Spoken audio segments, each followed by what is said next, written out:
E tive a alegria de, na CNTE, ser sucedido por uma mulher. Depois de 3 mandatos como presidente, me sucedeu a presidenta Jussara, do CEPER do Rio Grande do Sul, época essa que já comemora 16 anos passados. Com uma alegria enorme de permanecer na luta e, mais ainda, com orgulho e muita emoção de assistir esse vídeo de abertura, que eu gostaria de enviar para o ex-ministro Vélez, que já foi, em boa hora, de volta para a Colômbia. Porque se há um hino que merece ser cantado e um refrão que merece ser repetido, é esse que as cenas da Semana da Educação, a 20ª, e é outro orgulho e emoção para mim, porque eu fui o coordenador da primeira delas, o significado de ter a escola como um espaço de construção, de fato, de relações de afeto, de alegria, de determinação de sujeitos, de afirmação da cidadania, de consciência de classe e de presença da história, da sociologia, da filosofia, da arte. Tudo que o autoritarismo do Bolsonaro quer varrer. E nós dissemos: show Satanás, show Satanás, show Satanás, show Satanás, show Satanás. Essa linguagem importante e que é entendida também da identidade da fé e da religião, ela nos serve para promover outro conteúdo da história, para promover outra relação entre as pessoas, para afirmar, como eu vi nas camisetas, mais amor, por favor. E ver aqui as nossas batalhadoras, trabalhadoras da educação, trabalhadores de educação, fazendo na rua um protesto com alegria, é tudo que essa gente não admite. A gente fere com a nossa alegria, a gente fere com a nossa coragem, a gente fere com o nosso jeito. E eles sabem que esse é o jeito de fazer a gente ser feliz. E o que pesa é exatamente a gente compreender, como eu vi aqui algumas das cenas das etapas anteriores, tentando explicar o que foi o fenômeno da eleição do ano de 2018, é a gente saber que ainda há um mundo de obscurantismo, de falsificação da realidade, de discurso sem fundamento, que trabalhou nas fake news, nos ofendendo a cada uma das profissionais da educação, dizendo que lá dividíamos o kit gay, como se isso já fosse crime pelo nome, ou que nas pré-escolas já ensinávamos com uma madeira de piroca, com perdão da expressão. E como isso atingiu boa parte do povo brasileiro. Homens e mulheres. E em outros cantos do país, inclusive nossas colegas de trabalho, que não viram kit gay na escola, não tocaram na dita mamadeira, votaram e falaram como se isso fosse verdade. Essa inversão é uma inversão grave. E ela tem a ver com a desconstituição do nosso trabalho. Como dizia a nossa presidenta à mesa, tirar a nossa própria competência. Não permitir que nós sejamos o que somos. E colocar sobre nós um rótulo de que fazemos a escola com partido. Como se tiver partido fosse crime. Ou como se a escola pudesse ser, evidentemente, sem vida, sem convivência, sem conflito, sem história, sem a presença das pessoas, sem pergunta, sem dúvida, sem criatividade, sem invenção, sem mudança, sem crítica. A escola, provavelmente, do império.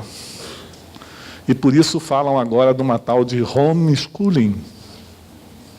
Quando nós sabemos, e vou entrar logo no nosso tema, quando nós sabemos que um dos lugares onde se revela a violência doméstica, contra mulheres e crianças é exatamente dentro da escola.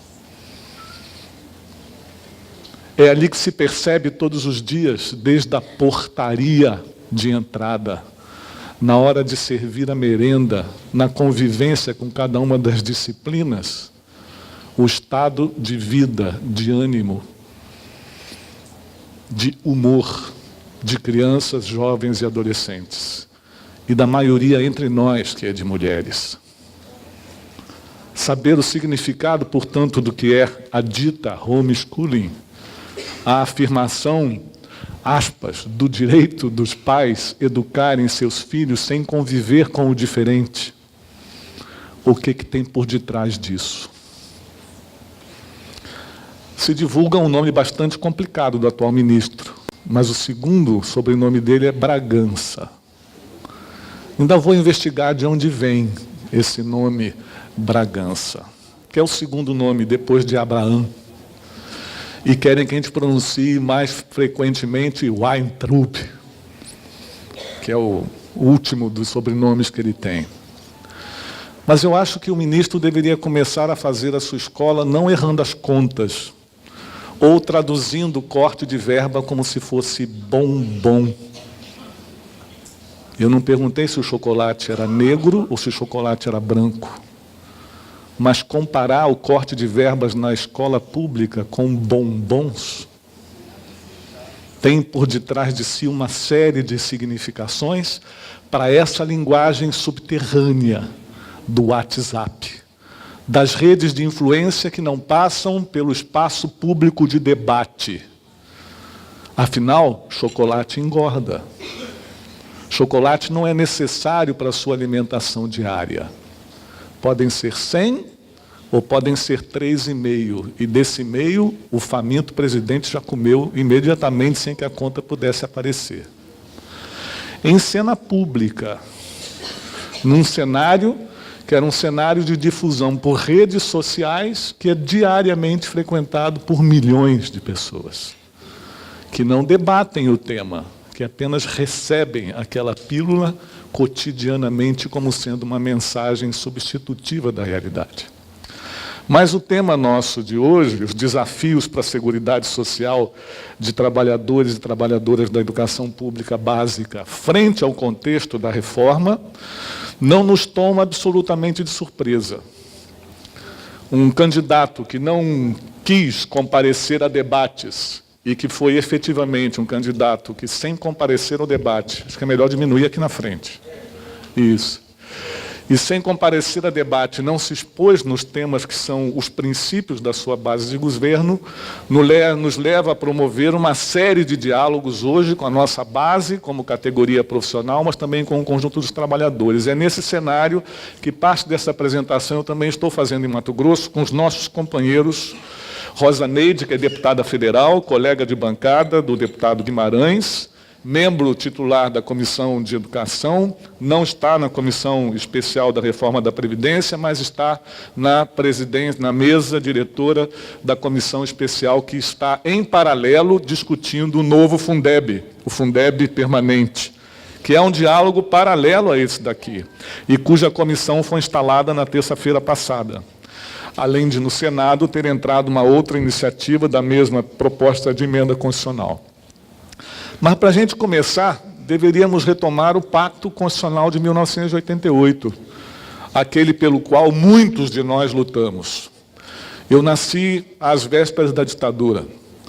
Não parece que eu tenho só 57 anos, mas eu tenho só 57 anos. E fui da última turma que teve que fazer o exame de admissão.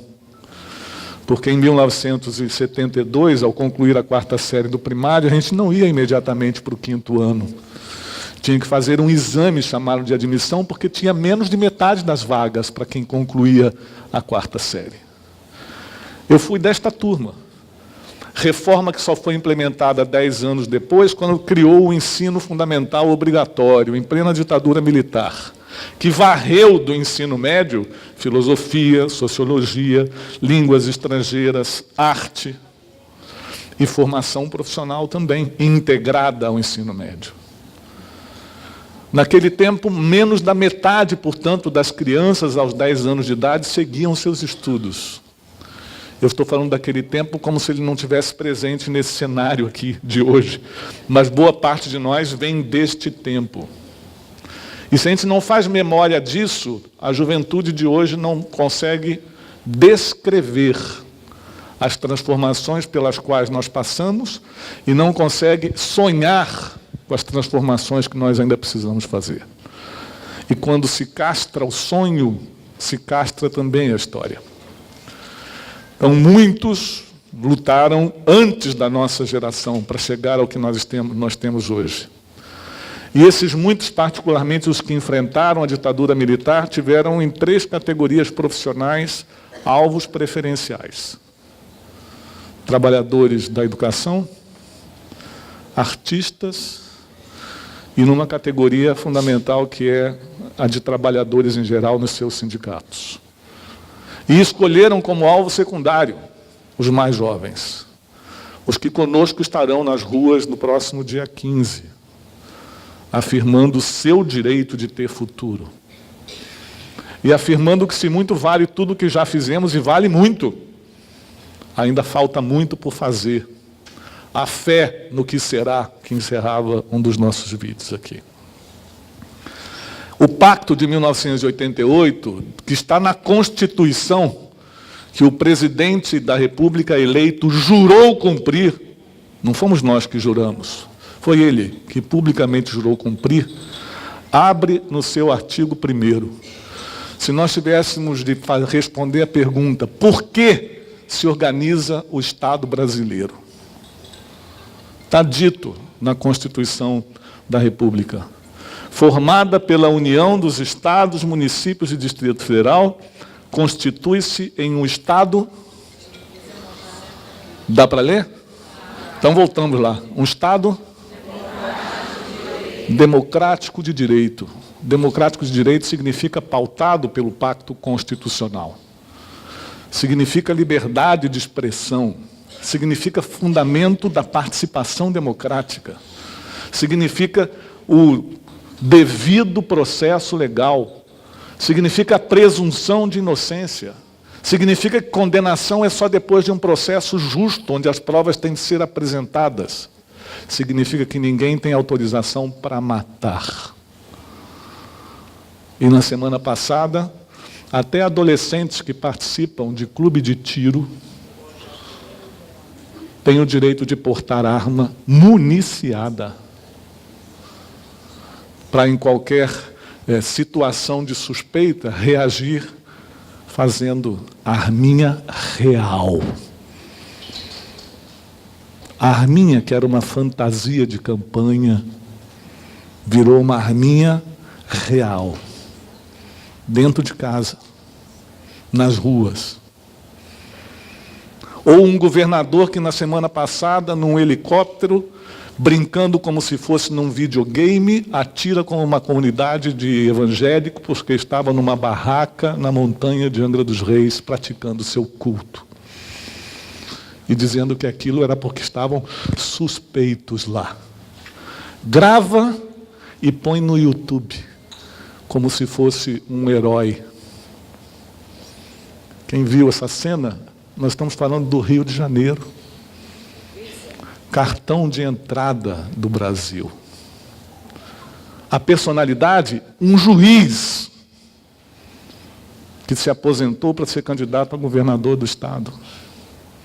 Atrás dele a polícia civil, metralhando como se fosse num videogame.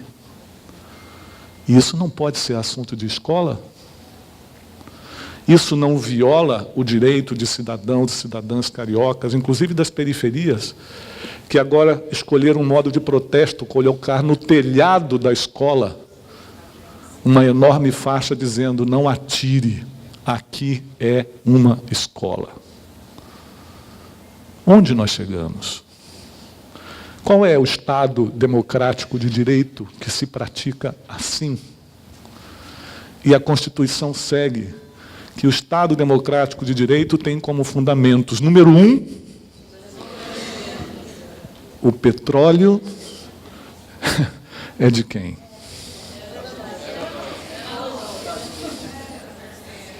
Por que derrubaram Dilma? Banqueiros, petroleiras internacionais e grandes, enormes administradoras de fundos de pensão e, por trás dela, construtoras de grandes obras de infraestrutura, detonando a indústria nacional e os empregos do Brasil. Fundamento número 2. Fundamento número 2. Fundamento número 2. Correspondente, portanto, à soberania e à afirmação nacional do nosso hino, verás que um filho teu não foge à luta. A luta também se faz pela liberdade dentro de casa. Não se faz apenas pelos soldados de plantão defendendo fronteiras. Se faz defendendo direitos. Se faz ampliando oportunidades. Se faz afirmando valores de solidariedade. 3, da pessoa humana, e não pergunta se veste azul ou se veste rosa. É a pessoa humana que tem dignidade.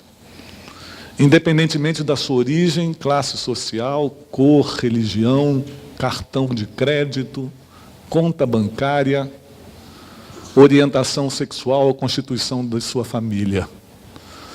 Ontem comemorávamos o Dia das Mães. Existem tantas formas de ser mães. Tantas. E como elas são valorosas.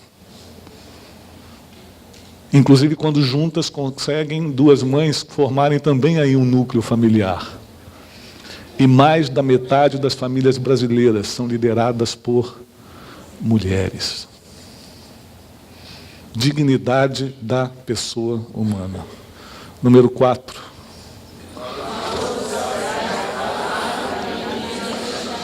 Trabalho e livre iniciativa como valores sociais, que pertencem, portanto, à relação da sociedade. E ainda durante a campanha, o sujeito da arminha dizia: nós vamos ter que chegar a um ponto de escolher entre emprego ou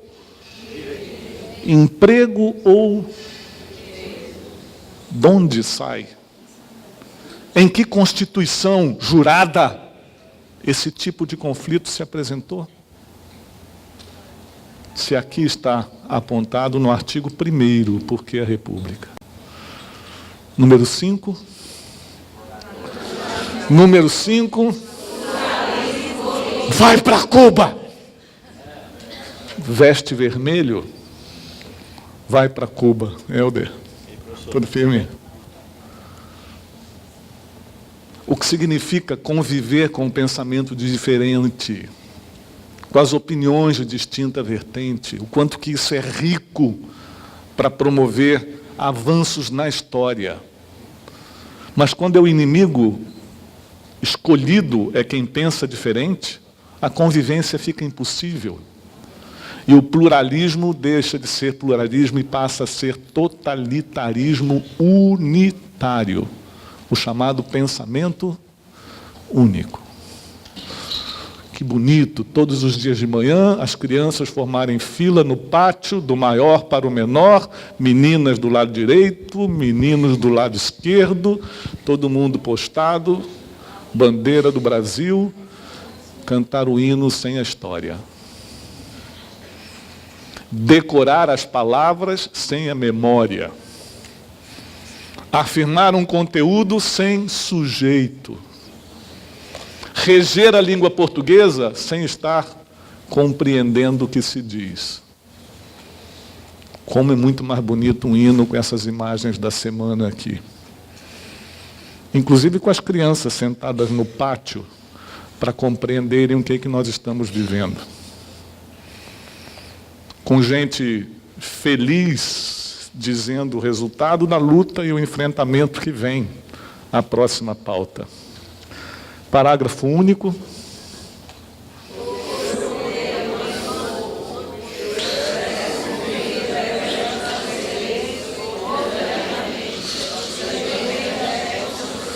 todo poder emana do povo, não é algum, é todo. Inclusive quando o povo, se manifestando, exige a mudança. Quando trava a reforma. Quando impede a privatização. Quando rompe com o cotidiano e faz a greve. Quando vai ao aeroporto e diz para os seus representantes eleitos: reforma, não. E quando coloca o retrato de quem já apoiando na CCJ, não é isso? Eu vi um deles aqui, não é isso? E, se eu não me engano, de um partido que está vinculado à central sindical. Solidariedade, não é isso? Pelo que está divulgado aqui. Vinculado à força. Vinculado a uma central sindical, que vai estar com a gente no dia 14 de junho, e que, portanto, ele tem que fazer um selfie dele mesmo. Como a central e o partido dele tem de fazer um selfie. Para se enxergar e se posicionar. Mas se eu fosse perguntar outra pergunta, outra segunda pergunta, para que deve ter o Brasil?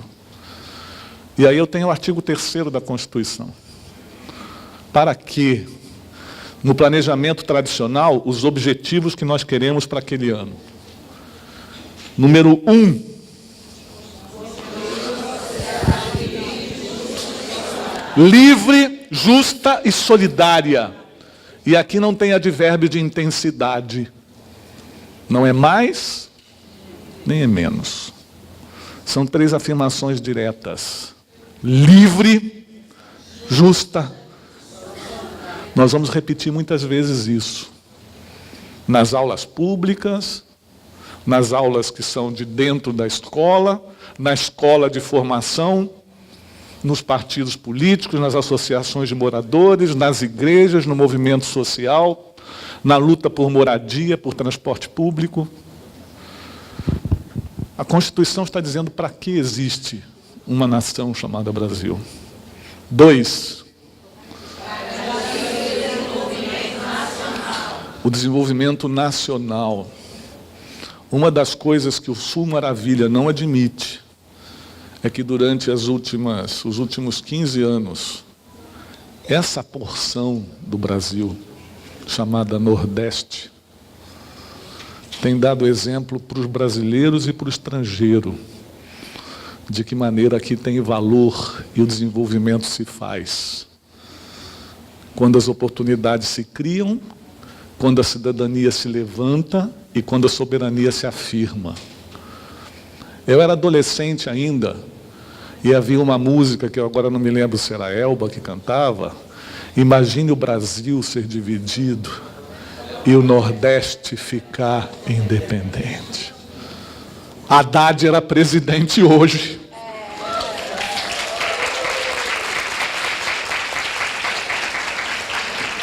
E Lula não estaria com a mordaça.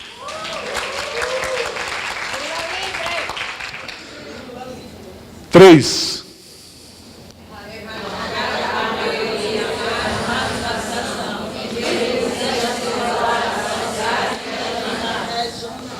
Está tudo afirmado no infinitivo. Constituição brasileira. E nós vamos comparar este artigo com o que afirma a PEC número 6, a proposta de emenda constitucional para retirar a Previdência. 4.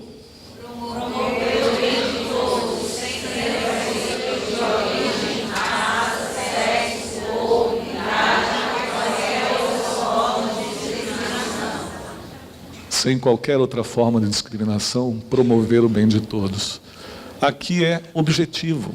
Se existe uma república, se existe o Estado brasileiro, organizado com a União, os estados e os municípios, é para cumprir esse roteiro de 4 objetivos que estão ditos aí.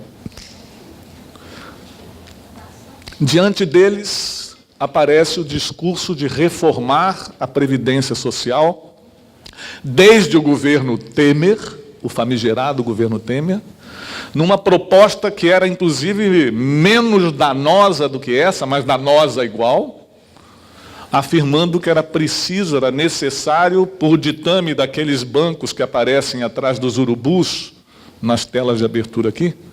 Vocês se lembram que tinha os urubus e logo em seguida os 3 maiores bancos privados que atuam no Brasil, mas não são só eles, não é isso? Dizendo que a Previdência do Brasil, e diz agora o Tchutchuca, o Tigrão, né? O Tigrão Paulo Guedes, que há um rombo insustentável e o que ele está querendo é prevenir o futuro dos brasileiros e brasileiras.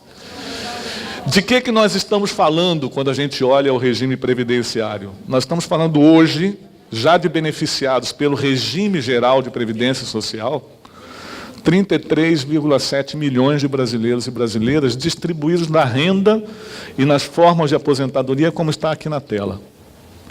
31% dos aposentados hoje não se aposentaram comprovando o tempo de previdência, porque não conseguiram comprovar sua contribuição. Se aposentaram por idade. E alguém poderá dizer, mas não estão mexendo com eles, vírgula. Quando se desvincula o benefício do salário mínimo e não se indica qual é a forma de correção da aposentadoria, já estão metendo a mão neles, nos atuais aposentados. A segunda maior parcela, a de 23%, recebe benefício de pensão por morte.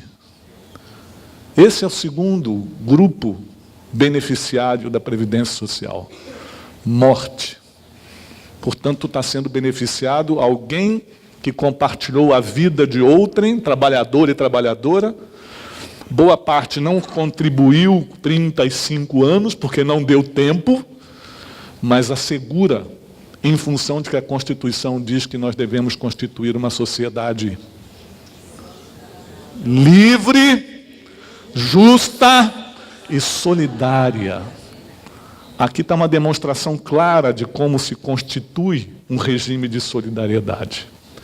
O terceiro grupo, 17%, portanto, só 17% dos 33 milhões se aposentaram por tempo de contribuição. São os que tiveram, ao longo de sua vida, a capacidade de contribuir 30 anos mulheres e 35 anos homens. Depois nós vamos ver o tamanho da renda. 5% recebem auxílio. Para onde a emenda constitucional manda o auxílio-doença? Lugar nenhum. Para lugar nenhum. O que significa isso, companheiros e companheiras? Quem é que cuida quando um trabalhador ou uma trabalhadora estão sob a condição de doença? Isso é regime previdenciário. E o outro grupo de 14%, 14% recebem benefício de prestação continuada. Quem são? Idosos, cuja renda familiar é menos de 1/4 do salário mínimo e que não conseguiram contribuir por pelo menos 15 anos. Pessoas com deficiência na família. E vocês já sabem para onde mandam uma parcela dos perceptores hoje de benefícios de prestação continuada? Nós vamos ver logo em seguida. Alegam eles, esse montante de pessoas é responsável por um rombo nas contas públicas. E estão tirando dinheiro que a gente precisa para investir em infraestrutura, e falam um monte de bobagens, em desregulação do mercado de trabalho, em ciência, tecnologia e inovação, para atrair investimentos estrangeiros. Investimentos estrangeiros, quando vêm, tomam daqui lucro. E levam para onde o lucro? O que eles não explicam é a continha de azul. A conta verde, lá, é o que eles dizem ao tamanho da Previdência Social. que custa anualmente 436 bilhões. Mas olha o tamanho dos bancos atrás dos urubus. Dá para ver o tamanho dos bancos? A cada ano nos custam 502 bilhões. Mas o Tigrão acha que o buraco só está não olha do lado de cá. Seguinte, se a gente for olhar o que está apontado no que eles chamam déficit, quando a gente separa as contas da União, aquelas contas que ficaram secretas até o dia da votação na Comissão de Constituição e Justiça, vocês se lembram que havia um decreto de sigilo sobre as informações da Previdência, para resultar naquele 48 votos favoráveis e 18 votos contrários à reforma da Previdência na CCJ. O que eles apontam? O governo alega que daqueles 436 bilhões, faltam cobrir 150. Por isso eles dizem que tem que economizar 1.250 bilhões, que vamos lá dar 5 prêmios da acumulada do sábado, agora, como é que era o nome? Da Mega Sena.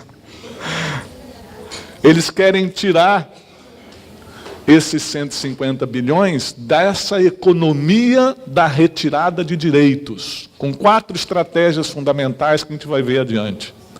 Quando a Constituição afirma que a Seguridade Social é um bloco que tem benefícios da Previdência, tem o Sistema Único de Saúde e tem o pagamento de benefícios assistenciais. Esse bloco se chama Seguridade Social. E a gente viu até problema com vacina nos últimos períodos. Vacinação infantil. Estamos vendo o problema da farmácia popular, que deixou de existir. Estamos vendo a retomada de processos endêmicos que tinham sido banidos no Brasil. Estamos verificando a volta do Brasil ao mapa da fome, para além do universo de desempregados e desalentados, que a gente vai comentar mais adiante. Quando a gente vai nas contas, para dizer que aquele rombo lá de 150 bilhões existe, o que eles colocaram? Meteram na conta da Previdência os inativos da União, que não são do regime geral de Previdência Social. São obrigação do Tesouro, os que já se aposentaram. Que parte deles, desde 1988, como nós, contribuíram para a sua Previdência Social sobre o total da sua remuneração. E que já passaram por 2 reformas. A do Fernando Henrique e a de 2003. Já enfrentaram 2 transições.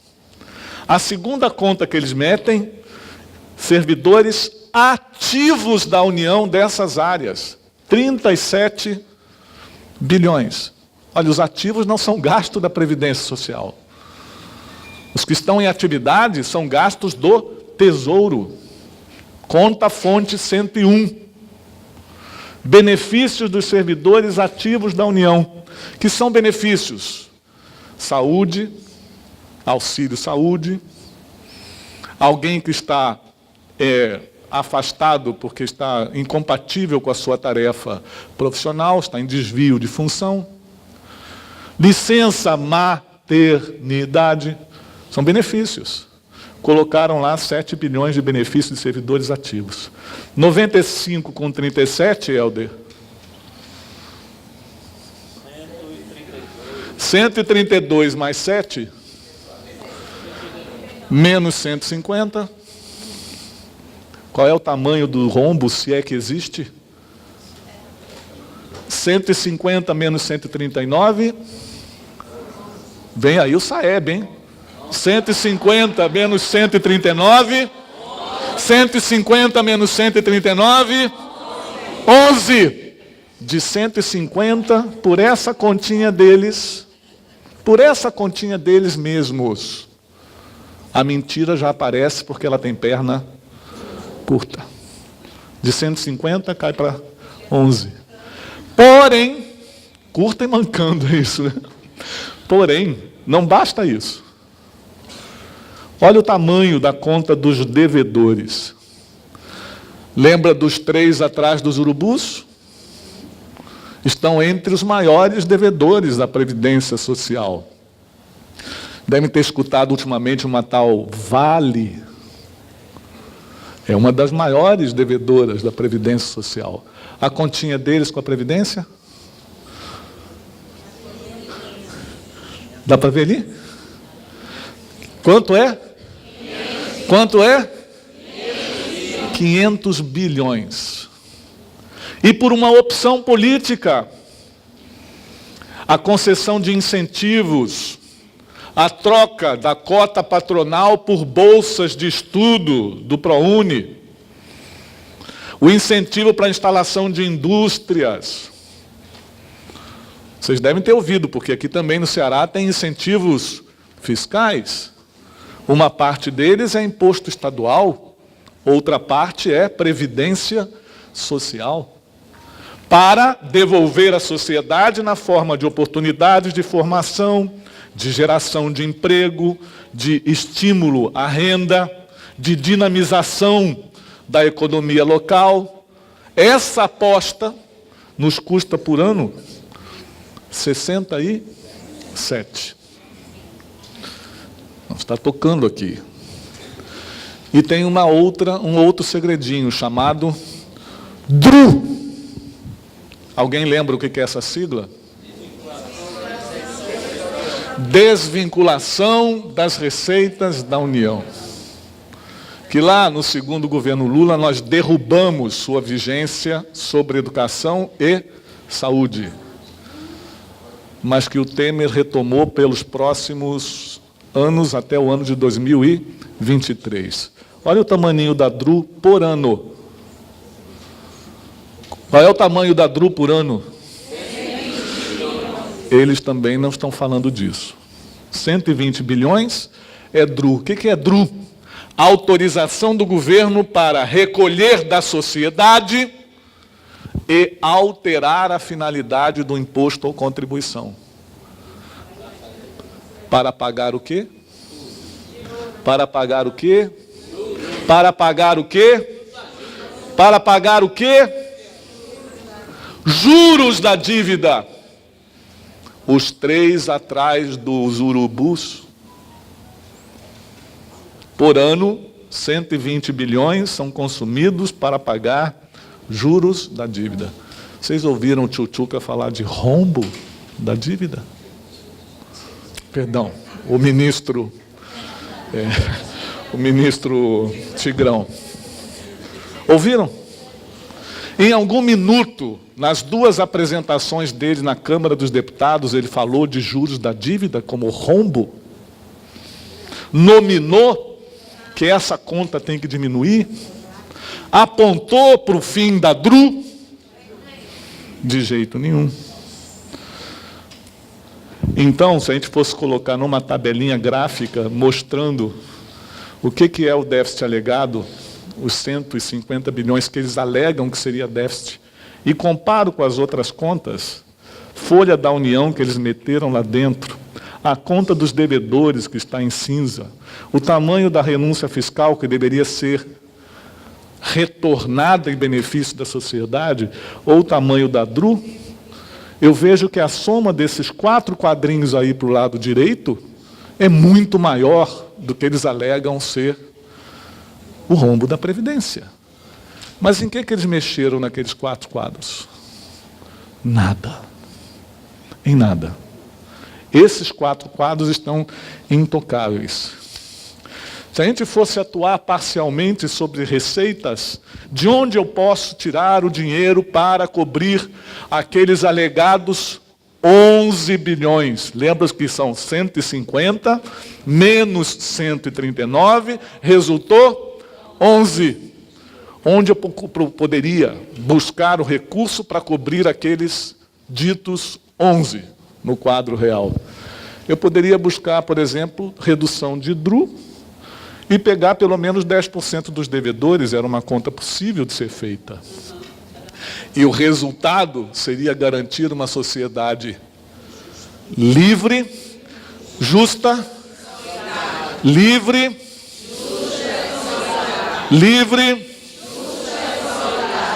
está no artigo 3º da Constituição brasileira.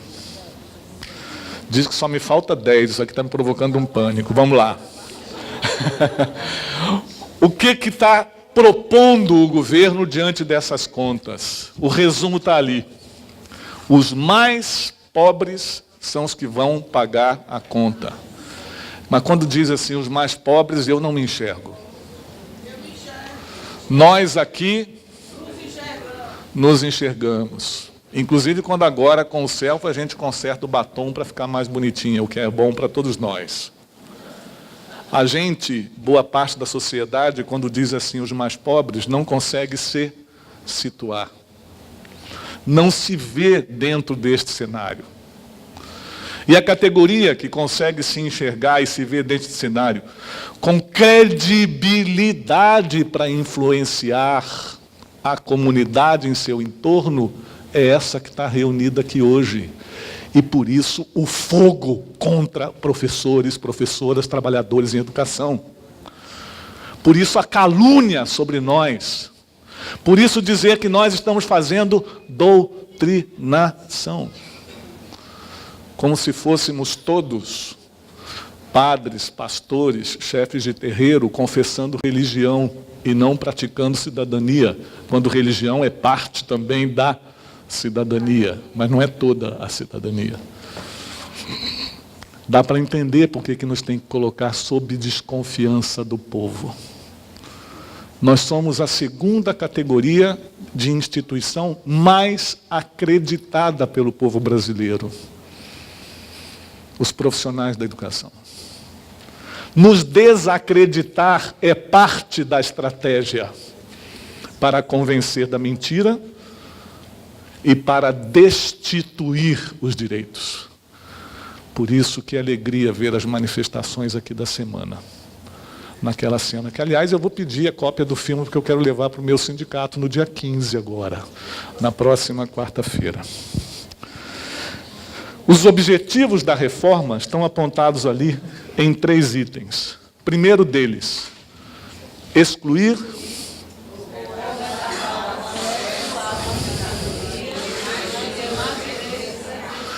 eu vi uma porção de fotos das pessoas apontando. Hoje, 7, com a reforma, 23. Hoje, 16, com a reforma, 33. Que linda aquela cena, cada um se identificando. E se eu vou ao site do Sindiúti, abre lá um dos banners, o aposentômetro. Está lá, um dos banners do site oficial, né? Para programar. É a gente conseguindo se enxergar. Imagina uma atividade da escola em que pais e mães, ao irem buscar o boletim do bimestre, pudessem ter o aposentômetro para simular lá, junto com o boletim do menino, da menina, qual é a sua perspectiva com a reforma da Previdência. Que rosto eles fariam? Seríamos seguramente acusados de doutrinação. Não, estamos fazendo um exercício de matemática. É um exercício de matemática. Matemática do direito, matemática do bem-estar, matemática da vida. Segundo objetivo,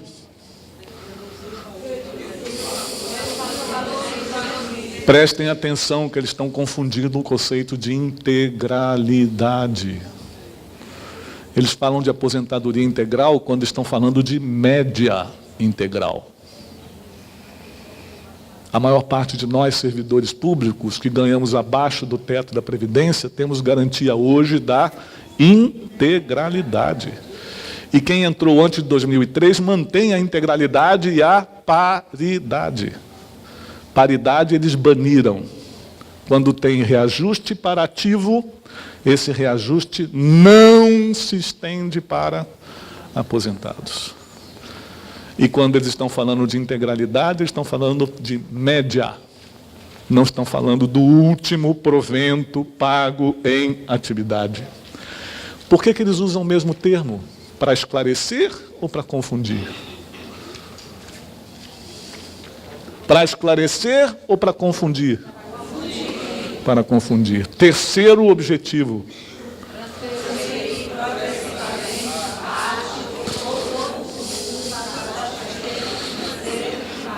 Vocês ouviram o ministro dizer que a preferência para o Programa Nacional de Alfabetização, a partir de agora, vai ser retomar o método fonético. Lembraram disso? Eu tenho sobrinhas netas com 3 anos de idade. Elas já estão com seus tablets no chão, brincando. Inclusive o pet de casa vem para com elas brincarem sobre alfabetização, cores, números, contas. E o ministro que está nos comandando por esse período agora, tomara que seja breve, apontando que o método tem que ser fonético. C-A-K, C-O-C-O, C-U-I-L. Né? Dá para imaginar o que é isso, companheiros e companheiras? Que outra ofensa contra nós, contra o futuro. O que eles querem é que todo esse dinheiro do futuro, o nosso, que estamos hoje em atividade, o dos jovens que, se tiverem oportunidade de trabalho, ingressarão no mercado sem regra e sem direito, indo para o mercado financeiro.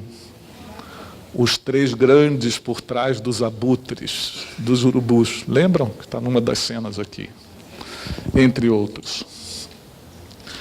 E aí, então, a gente pode ir, se for o caso, detalhando situação por situação.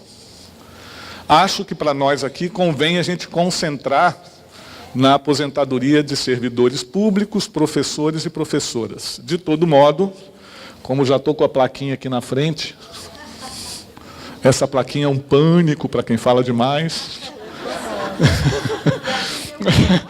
Por favor, né, eu já fui lá direto na outra, né, por favor. A exposição apresenta 17 variáveis, não por acaso, esse número foi escolhido em 17 variáveis que a gente destacou.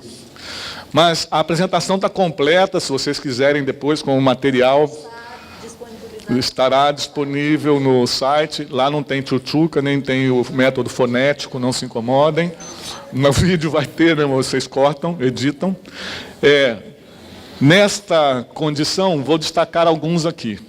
O primeiro é que hoje a gente tem uma regra que a aposentadoria pode ser por idade ou por tempo. Vocês já viram no primeiro gráfico que a maior parte dos aposentados hoje é aposentado por idade.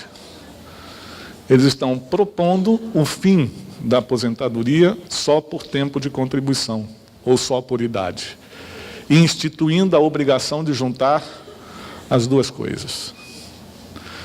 Na Semana Nacional em Defesa da Escola Pública, aquela que foi no final de abril, material da CNTE publicado, inclusive, uma tabelinha, e que eu vi que vocês compreenderam muito bem por causa do vídeo que coloca a foto das pessoas identificando sua situação particular, o que é muito sério como consequência. O que eles estão propondo na PEC? A idade mínima das mulheres passa a ser... Qual é? Para as professoras, estou falando para as mulheres, nós não temos na nossa categoria só professoras, 62 anos. E para as mulheres será 60 se o tempo for exclusivamente nas funções de magistério que não estão ditas na Constituição e que podem cair em regras que estão na lei municipal ou na lei estadual, se eles modificarem a LDB. A ministra de rosa e azul já está propondo mudar a LDB numa porção de coisas. Já está tramitando na Câmara dos Deputados, para nós entendermos. Ou interpreta um papel, né? Pode ser lúcida interpretando um papel. Então nós temos que prestar atenção. Para mulheres, 62, para os homens, 65. O tempo de contribuição, que hoje no mínimo é de 15, e nós vimos lá, mais de 1/3 dos trabalhadores não conseguem comprovar nem os 15, eles estão propondo, ouviram falar de uma carteira verde e amarela? Vocês ouviram falar de uma carteira de trabalho verde e amarela? Página 67 do programa de governo de número 17, registrado no Tribunal Superior Eleitoral? Ou emprego ou... Qual é a carteira verde e amarela? Sem direitos. Uma alternativa. É uma via alternativa pela ausência de direitos. De todo modo, 20 anos para ambos os sexos. Ainda que a idade da mulher seja 62, o tempo de contribuição tem que ser igual. No mínimo 20. Senão não se aposenta. Vai para o benefício de prestação continuada. De um salário mínimo depois dos 70 anos. Porque antes, se estiver vivo, porque antes dos 70 é de R$400. E vai estar escrito na Constituição o valor em reais. Sem dizer como é que se altera a sua atualização. Para nós entendermos o que vem. 2, para servidores públicos. Por tempo de contribuição, hoje são 30 anos e 55 de idade. Para mulheres, 35 e 60 anos de idade para os homens. Essa regra vale para quem entrou depois de 2003. Qual é o que eles estão propondo? A idade passa a ser 62 para mulheres, 65 para os homens. E o tempo de contribuição sobe para 25. E para ser integral, terá que ter 40. 40 anos de contribuição. Portanto, quem começou depois dos 22 anos de idade, mulheres, a contribuir, não se aposentará com 62 integral. Será 62, porém, proporcional. Homens aos 65, mas não será integral. Será 65 mais proporcional. Se não tiver 40 anos de contribuição comprovados. Agora nós vamos ao cálculo do benefício. 3, que vale para todos nós, porque no cálculo do benefício, a regra para o regime geral será a mesma regra para servidor público do regime próprio de previdência social. E qual é a regra que eles estão propondo? O valor do benefício será a média de todos os salários, desde que você entrou na carreira até completar 62 anos, mulheres com 40 de contribuição, 65 homens com 40 de contribuição. Faz-se a média, mas na hora de pagar o benefício só será integral se tiver 40 anos de contribuição. Se não tiver 40 anos, não será integral. E repito, não tem mais o conceito de paridade, nem de integralidade. A integralidade se chama média de todos os salários de contribuição. Claro, a média vai baixar. Velha regra da divisão, matéria do 2º ano do ensino fundamental. Se eu aumento o divisor, o coeficiente diminui. Regra simples da divisão. Lembra que os objetivos são estender o acesso ao benefício, prorrogar, prolongar e reduzir o valor? Está aqui a chave da redução do valor. 4, para a gente dialogar com as comunidades, que pega setores com aposentadoria especial ou pescadores artesanais, pessoas que trabalham em situação de risco. Essa regra derruba gravemente o valor dos benefícios que estão apontados lá, além de aumentar o tempo de contribuição. Os principais atingidos no dia seguinte à apresentação, à aprovação dessa emenda, são trabalhadores da agricultura familiar, tão fundamentais para a segurança alimentar brasileira. que perdem a condição do benefício no valor de um salário mínimo se não tiverem o tempo de contribuição de pelo menos 20 anos. Para professores e professoras, a idade mínima passa a ser de 60 anos. Professores e professoras, e no caso do regime próprio, um mínimo de 10 anos na atividade profissional e 5 anos no último cargo. Isso aqui é importante porque nem todo mundo passa a vida inteira concursado. Uma porção de nós teve antes outra atividade profissional, até fazer um concurso público e ingressar na carreira. Está aumentando as condições para a sua aposentadoria ser no cargo que você exerce. Agora há pouco a nossa presidenta aqui fazia uma distinção entre cargo e função comissionada, explicando a situação de coordenadores pedagógicos e supervisores, se eu compreendi bem. Não é isso? Então, isso tem a ver com o vínculo final para o cálculo da sua aposentadoria e a condição específica da aposentadoria que está sendo proposta. Salvo o próximo, não vou tocar, vocês terão várias oportunidades de tocá-lo. Seguinte, a aposentadoria por incapacidade permanente. Me imagino a cena aos 62 anos de idade, hipertensa, viúva, cuidando de uma classe de alfabetização no método fonético, com 25 crianças aos 6 anos de idade que são só energia. Dá para imaginar a cena? Sem contar depressão, síndrome do pânico, problemas emocionais, crise de ansiedade, controle do desempenho, contas para pagar, plano de saúde aumentando, sem quem? Sem a voz. A voz já falhando.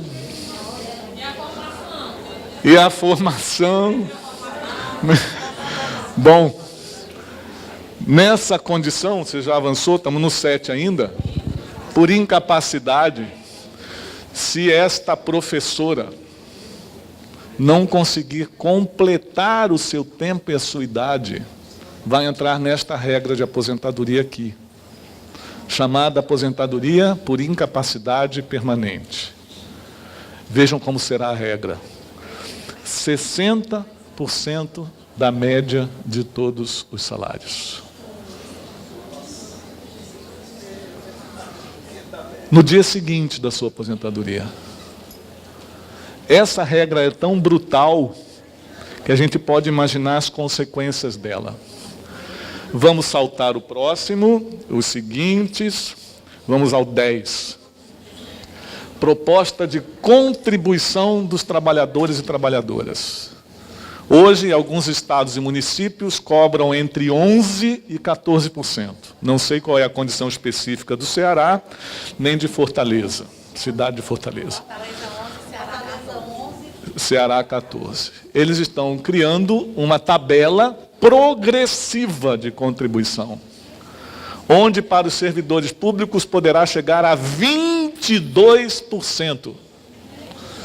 E para os trabalhadores do regime geral de previdência social, a 14,78%. Esta condição ainda prevê contribuições extraordinárias, que significa que podem ser aplicadas sobre quem já se aposentou. E nós temos colegas que acham que não está mexendo com a sua aposentadoria, porque já estão aposentados e aposentadas. Já mexe porque não tem paridade, reajuste de ativo não se estende a aposentado, mas mexe também porque pode criar contribuições extraordinárias. Essas contribuições extraordinárias são definidas em legislação infraconstitucional. Não precisa mudar a Constituição. Vem por lei ordinária.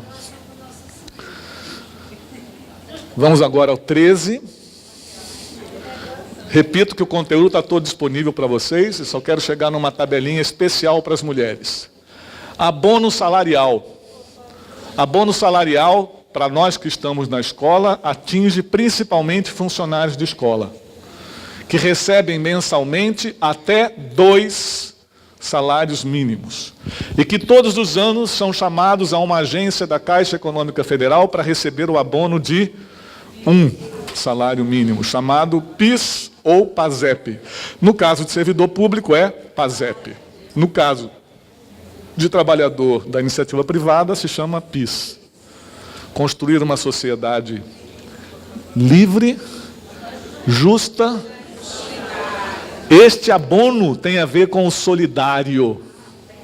Essa contribuição do conjunto dos trabalhadores para aqueles trabalhadores e trabalhadoras que recebem menos. O que está propondo na reforma é que 23 milhões deixarão de receber este abono, porque recebem mais do que R$ 998. Se receber 999, já está fora. São 23 milhões de pessoas que todos os anos recebem R$ 998, que deixarão de receber no dia seguinte à aprovação da reforma. E eles se concentram principalmente nas regiões onde a remuneração do trabalho é mais baixa. Nós estamos falando de uma delas, a região nordeste do Brasil. A maior parte desses 23 milhões de pessoas estão aqui e no norte do país. 14 nos interessa, especialmente porque as mulheres vivem mais do que os homens. E esse é um problema grave para o Tigrão. As mulheres viverem mais do que os homens, que é uma conquista da sociedade, de políticas de saúde, de seguridade social, é grave para a economia dos banqueiros. Eles estão propondo, portanto, que na pensão, a cota familiar, portanto, o benefício que a viúva vai receber, começa em 50%. Pouco interessa que seu marido falecido tenha contribuído 30 anos para a Previdência Social. A cota da pensão começa em 50%. Enquanto tiver filhos menores, pode-se acrescentar 10% para cada dependente. Conforme os filhos vão ficando maiores, menos 10% na sua pensão.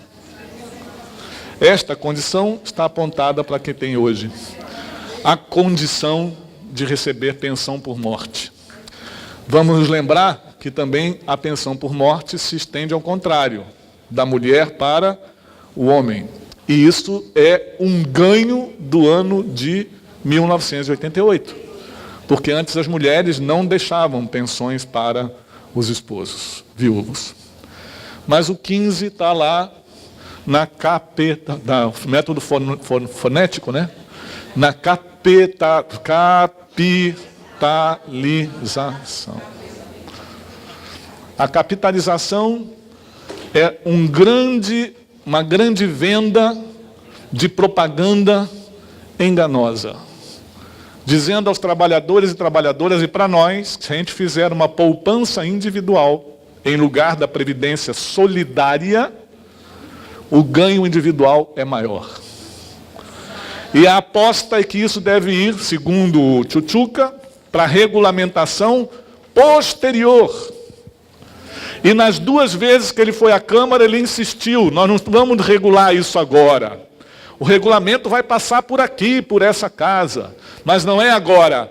Agora a gente quer colocar na Constituição que o futuro trabalhador optará pelo regime de capitalização. A opção é o seguinte: oferta de trabalho, carteira azul, carteira verde e amarela.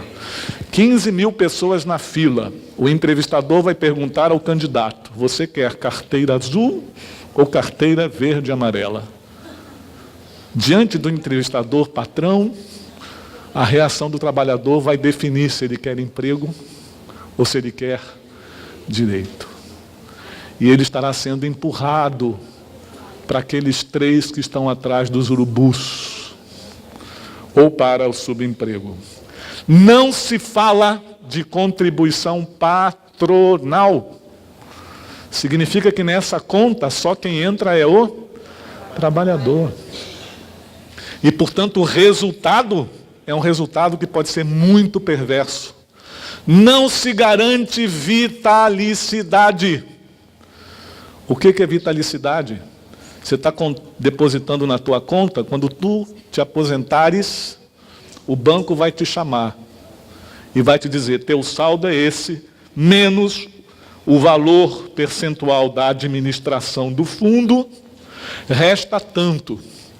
Sua aposentadoria, se você tem a perspectiva de viver 17 anos, vai ser este tanto dividido por 17 vezes 12. 12 meses por ano, porque não tem 13º em conta da Previdência. Capitalizada. Certo? Não existe. Bom, então vai dar para 11 anos ganhando 900 e poucos reais. Topa ser assim? Bom, e se eu sobreviver mais de 11 anos? C-A-K, C-O, CO, C-U, tu. C-U, tu. Esta regra é gravíssima. E por isso a nossa presidenta aqui nos advertia. Não entra nessa lorota de que o Centrão está apartando professores, trabalhadores rurais e BPC. Porque essa lorota é para dizer para nós aqui, vão todos para a capitalização. E para os nossos filhos e filhas, netos e netas. Na minha cidade natal, é uma região serrana do Rio de Janeiro, tipicamente industrial. Eu cresci assistindo aos domingos na praça, velhinhos e velhinhas com seus chapéus e lenços, sentados na calçada da praça e na porta da igreja, pedindo uma esmolinha, por favor. Uma esmolinha, por favor. E nas ruas de porta em porta, com um embornal, um farnel de barbante, batendo na porta de manhã, tem pão velho aí? Na minha cidade chamava pão dormido. É esse desenho que constitui uma sociedade livre, justa e solidária.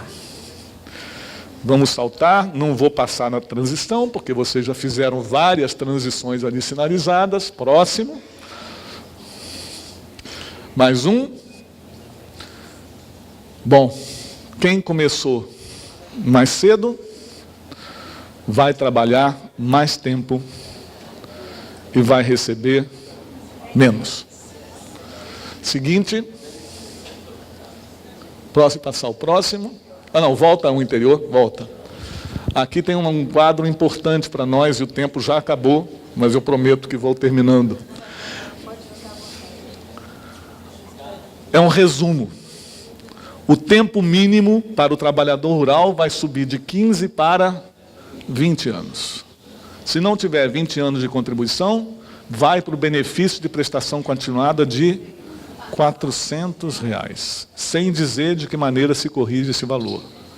Se conseguir sobreviver e ultrapassar os 70, poderá chegar a um salário mínimo. Poderá. O texto é poderá chegar a um salário mínimo. Mulheres, além do aumento de contribuição, aumenta a idade mínima. Portanto, vocês pagarão mais do que nós, homens. Afinal de contas, vivem mais. E trabalham menos.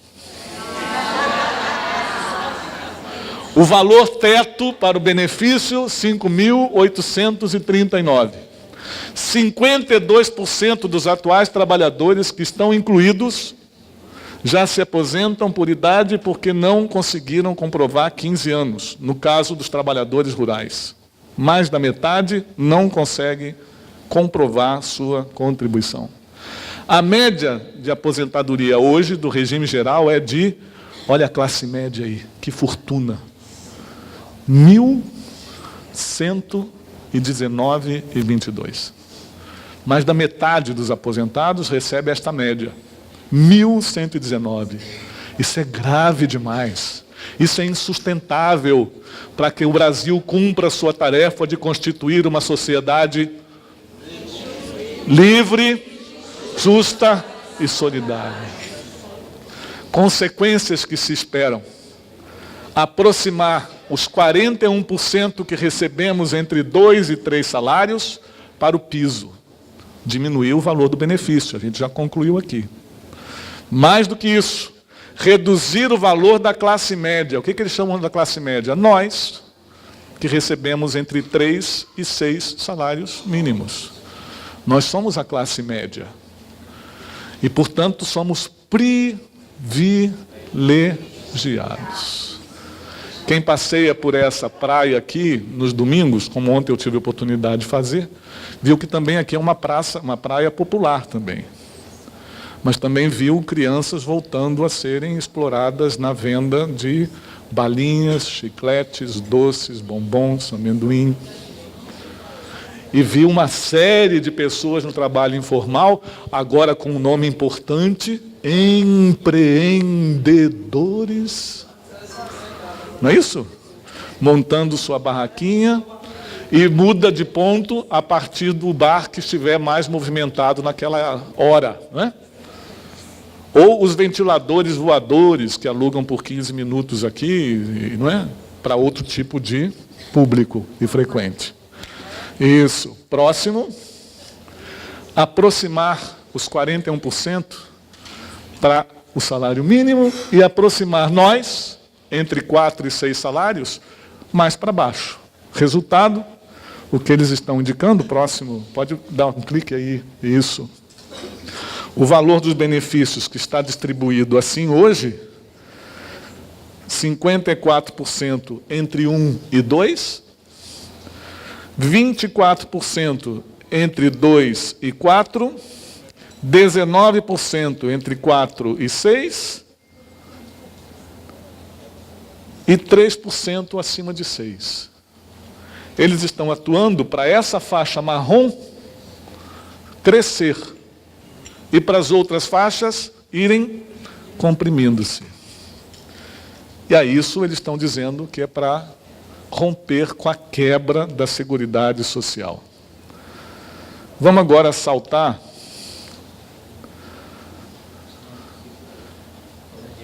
para uma opção bem clara e determinada.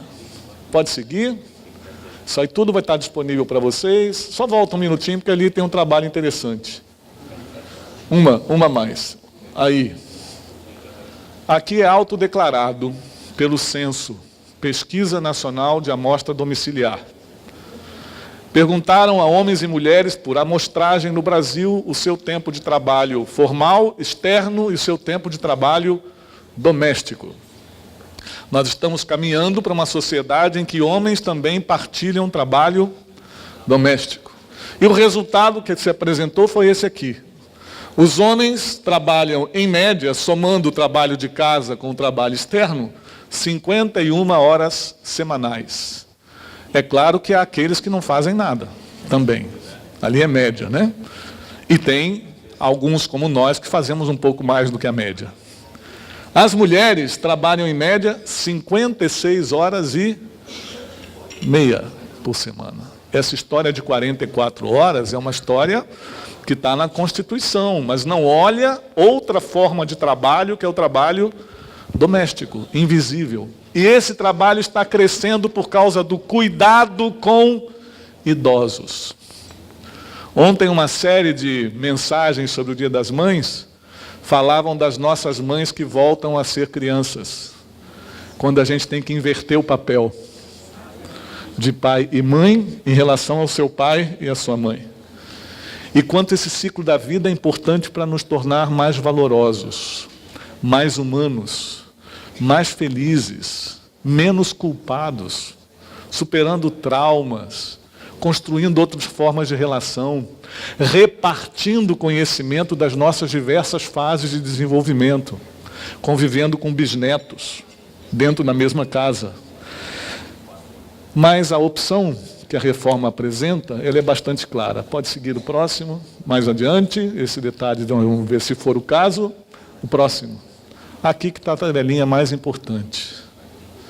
Quando a gente faz um resumo de gênero, e não podemos falar de ideologia de gênero, isso é contra a lei divina, não é isso? Mas o gênero está presente na reforma e não por acaso é verde e amarelo. Se eu selecionar alguns capítulos da reforma para destacar e comparar, regime geral por idade para os homens aumenta. Aumenta quanto? 0 para as mulheres. 2. Magistério por contribuição para os homens aumenta. Para as mulheres. Agricultor familiar para os homens. Para as mulheres. Magistério no regime próprio para os homens. Para as mulheres. Para as mulheres. Para as mulheres. Viva as mulheres! Policial por tempo de contribuição para os homens, para as mulheres. Deficiência leve para os homens, para as mulheres.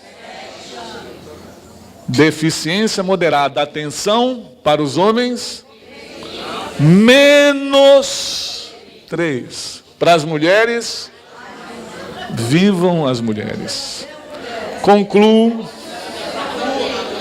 Concluo essa parcela, não vou falar de militares agora, chamando um slide que está bem lá na frente ainda, deixa eu ver, pode passar bastante lá na frente, é um que tem um quadro comparativo com um casal de idoso num desenho. Prestem atenção no golpe. Pode seguir, vai adiante, isso aí, se for o caso, a gente volta, é a parte que era do Guimarães, né, tramitação, mas a gente pode voltar nela depois. Segue adiante, segue adiante. Mais. Mais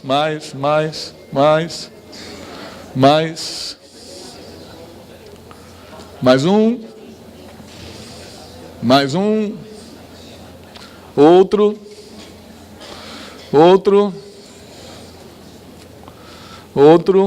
Aposentômetro vocês têm. A seguir. Vai mais adiante, depois eu volto se for o caso da curiosidade. Aí. Aqui é um comparativo, companheiros e companheiras.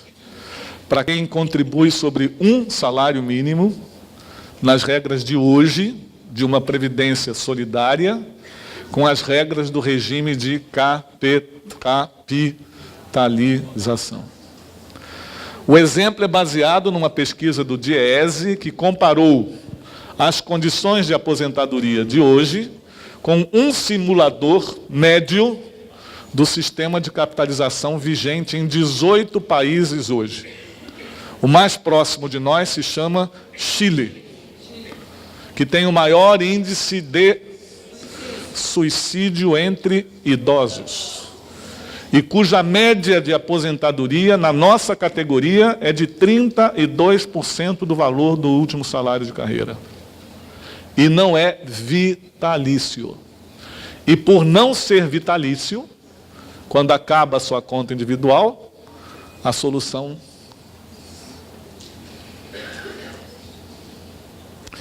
hoje, no sistema atual, quem contribui sobre um salário mínimo paga o valor de R$ 79,84 mensais para receber um benefício de R$ 998.